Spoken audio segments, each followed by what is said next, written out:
This is music, and this is a list of 10 of my favorite vocalists.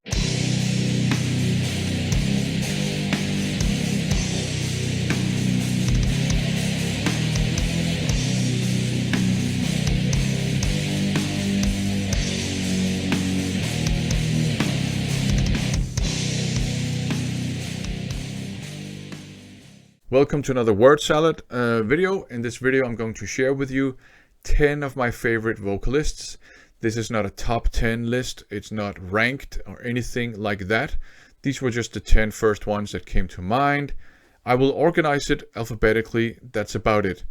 And there are lots of singers out there that I like just as much as the ones I'm going to mention here. So as I said, these were, I don't know if I said that, but these were just the 10 first ones that came to mind. Let's just get to it. Up first, Bayley. I was a fan of Bayley's, back in the Wolfsbane days, before he joined Maiden. Back then, he had more of a raw, less refined way of singing, but there was just something about his voice that clicked with me. Then he joined Maiden, and then he left Maiden and started a solo career. And it's clear that he learned a lot from being in Maiden, because in his solo career, his singing style is much more technical. He uses more techniques. He's much more trained. He seems to control his voice much more. So he's actually a fantastic singer. And his solo material is fantastic. All of his solo albums are great. So he has this rich, deep baritone voice, which is just a great voice. I love his singing. And to be honest, I think he's one of the highlights of the X Factor from when he was in Iron Maiden. He's received a lot of flack over the years, unfairly, I would say. I think he's a great singer. I'm on Team Bayley.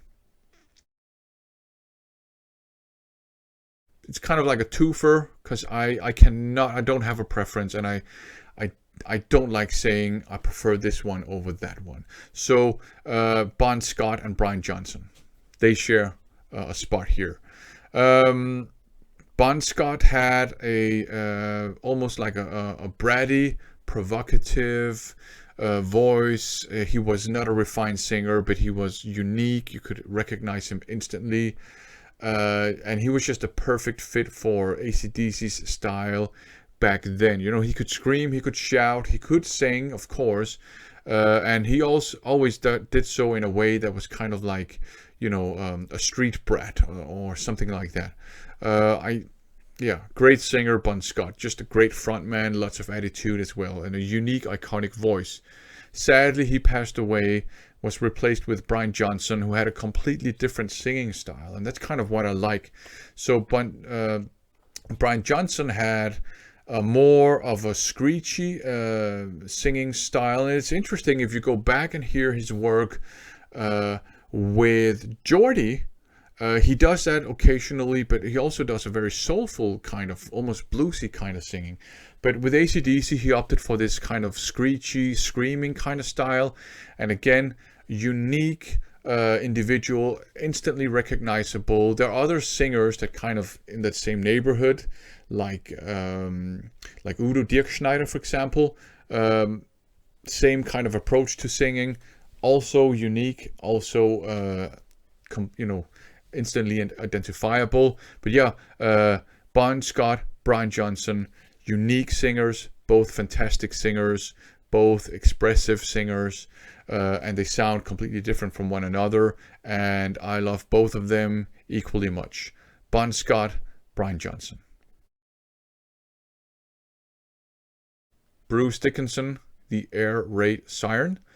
I might be a bit biased here, but he's one of my favorite singers. He appears on my favorite album of all time, Somewhere in Time.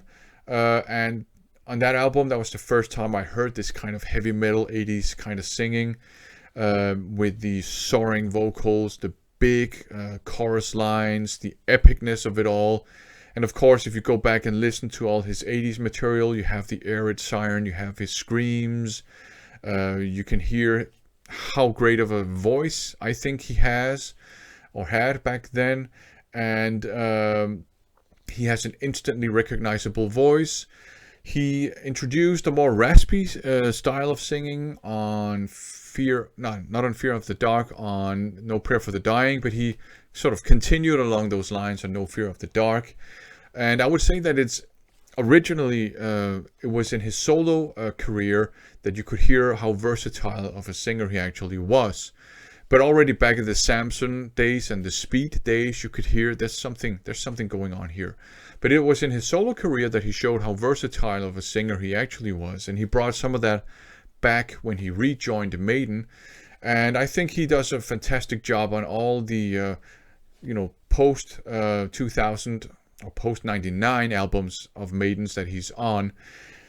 And I think he's still a great singer. His voice has changed with age. It's a bit darker. He doesn't do the air raid stuff anymore.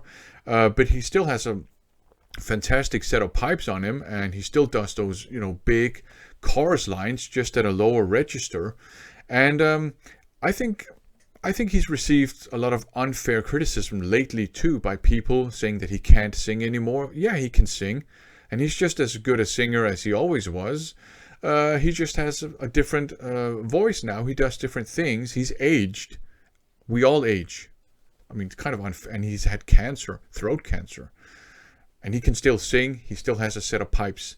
I think people have been unfair to him. I'm also on Team Bruce Dickinson. Freddie Mercury, lost him a long time ago. Because of HIV/AIDS. He was fantastic from Queen. Wow, there's never gonna be anyone like him ever. His singing voice, the quality of his singing voice was unique, crystal clear. He was a versatile singer. He could do operatic stuff. He could do just rock and roll belting stuff.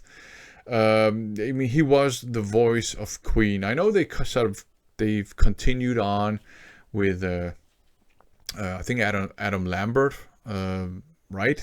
Who is a great singer. He was an American Idol. I have my opinion on American Idol. I will spare you that opinion. But Adam Lambert, great singer. Freddie Mercury, he was fantastic. Unique voice, iconic singer.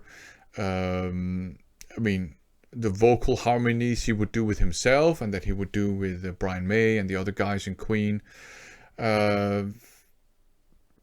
Fantastic stuff. And although it's mostly an instrumental album, I really love his contribution to the Flash Gordon soundtrack. Of course, you have the Flash, right? Fantastic stuff. But there's some of the other songs where he just chimes in with some non-kind of verbal, non-wordy, I should say, vocal melodies. He had a fantastic voice. What a loss. Freddie Mercury, a legend.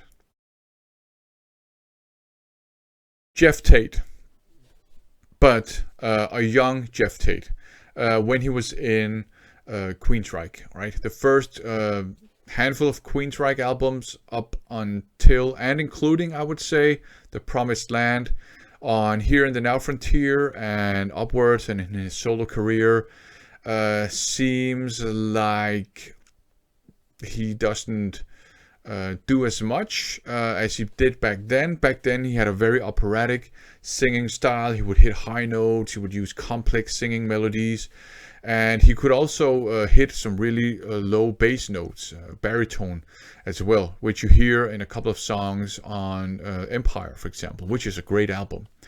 But I don't know if he didn't take care of his voice, or maybe it's just aging as well. So I really prefer his early stuff to the stuff he does now. But yeah, Geoff Tate, back, a young Geoff Tate, a fantastic vocalist. He could hit some high notes, some great melodies. And I think it would actually make him share this spot with John Arch from Fate's Warning and later Arch Matheos, and he did a solo EP as well. Very similar approach to singing. He can hit some high notes, does some very complex vocal melodies, a unique individual. You can recognize his voice instantly. I would say the difference is that John Arch can still do that sort of stuff, but maybe it's because he took a long break from the music scene, so his voice got a lot of rest probably.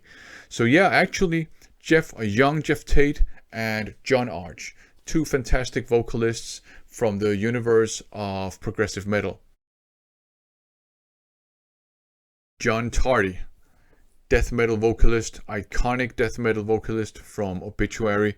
I gotta be honest, when death metal was starting to get popular back in the early 90s, I have a hard time getting into it because I just couldn't stomach the growled vocals. Eventually, you know, I got around to appreciating it, and I was in a death metal band for a number of years. So obviously I ended up liking that singing style. But back in the day, I had a hard time with it. But there were some bands that clicked with me immediately where I actually really liked the growled vocals. Death was one of them. You know, the Schuldiner Screeches. Entombed was another one, and Obituary yet another one. So John Tardy has a unique growling style. You can recognize him immediately. There's a sort of slimy sewer kind of vibe to his growls. At the same time, they are aggressive and brutal, and they're highly original, instantly recognizable. Just one of the best death metal frontmen in my opinion. So that's John Tardy. Mayu, she is the front woman of the Japanese modern metal band Nemophila. She used to be in a band called Lipstick, and she went under the moniker of Cindy back then, but now she is Mayu. She just has a great voice in my opinion. She's a very versatile singer. She does this screechy, ear-piercing scream, like for harsh vocals, which I don't think will appeal to everyone, but I really like it. She has a fantastic just rock belting singing style as well, perfect for delivering just big, larger than life, catchy choruses and vocal lines. She has the ability to do soft, emotive, kind of ballady kind of singing as well, which is great. And she even does some pretty good crooning. She's just a great all-round singer, but I really like the quality of her voice, and I love her just belting style when she goes into the larger-than-life choruses. If you want to hear a song that really showcases how great of a vocalist she is and how versatile she is, check out Oiran. So that's Mayu. Rob Halford, the metal god. He has an amazing range. He is famous for hitting those high notes, singing in this high register, sometimes in a screechy fashion like on Painkiller, sometimes just clear, crystal clear vocals. He also does a very good, fantastic actually, mid-range style, and occasionally he hits, almost kind of like just to show you, I can do that too, hits some low notes. He's just a fantastic singer. Overall, he is a metal god. He's a legend. Great live performances. I've seen them live a couple of times. Just always been blown away by his singing style. I'm a big fan of Rob Halford's. He is the metal god. He's a fantastic singer. He's iconic. You can recognize his voice instantly. There's no doubt about that. Halford rules. Ronnie James Dio, a great singer. Sadly, he passed away some time ago. He was known for his time in Black Sabbath. Before that, he was in Rainbow. He was in Elf way back in the day. And of course, he had a solo career going on as well. He was one of those fantastic, powerful, heavy metal vocalists that kind of, I would say, paved the way for a lot of other vocalists later on. He had a fantastic range, fantastic technique. He did this more operatic singing style, larger than life vocal melodies as well. Just check out his work in Rainbow. It's fantastic, especially I think on Rising and Long Live Rock and Roll, Kill the King. It's a great song. A lot of it, you know, that's because of him. On Black Sabbath, Mob Rules, Dehumanizer, I think underrated Sabbath album. He does a great performance there too. Of course, Heaven and Hell. Also the sort of side project they did called Heaven and Hell. And his solo career, especially the early stuff, but I also quite like the later stuff. He was a fantastic vocalist. His passing away was a great loss to the world of metal. But that's Ronnie James Dio, a legend. Saiki, front woman of Band-Maid. She has a fantastic voice. She's a great singer. She is also very cool. Her voice has a certain coolness to it. But she's just, I think, the perfect vocalist to deliver those big, catchy chorus lines that Band-Maid are known for. She has a great voice, and if you check out some of the more recent live performances out there, you can hear that she's a great singer live as well.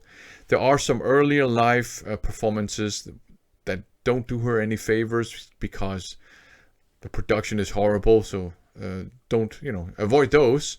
But she's a great vocalist. Love her voice. She has always been cool, always been a refined singer, but in the first couple of Band-Maid albums, that was more like she was a cool singer. She's become better, I think, over the years. And on the last 3 or 4 albums, I mean, it's just fantastic vocal performance by her. Saiki, a great singer. And I also want to just give Miku an honorable mention.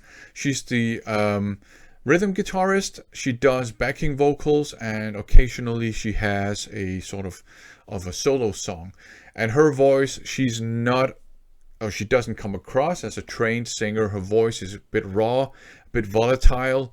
But I've grown to really like her singing style as well. Especially Sayonaki Dori. She sounds fantastic in that song.